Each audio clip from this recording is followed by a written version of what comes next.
साला हम ही बात कबे से सोचतानी कि अगर हम सरस्वती पूजा के पंडाल बनावे जातानी तो ई तो साला रात भर हमारा के खटवा के गाँव फाड़ दिए सो। अगर पंडाल बनावे नहीं जात तो कहले बड़े सो कि जो पंडाल बनावे आई ओकरे नाम और फोटो बैनर पर आगे छपाई।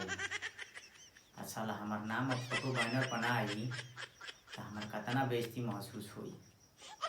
कबो कबो हमार मालावा वही तरी ट्यूशन पढ़े जाले, वो देखी तो का कही कि क्वेश्चन करम कोई रहा हो कि तहार नाम और फोटो दोनों बैनर पर नहीं थे।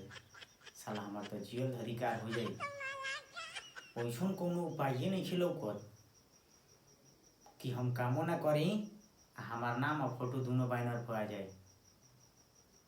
अच्छा रुको, उपाय लागी काहे ना, जब एक बहिन चोद बिना पढ़ले रुपया देके घूस पर नौकरी हो जाता तो 2 रुपया देके नाम आ फोटो दोनों पोस्टर पर आई जाता नहीं। जो जरा सचिव बड़े उनके के किन लेवे चल।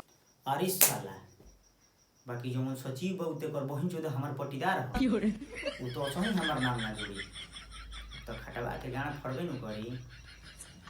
और कोनो उपाय नहीं खेलो बाचे के पैसो देला पर बहिन चोदवा ना मानी।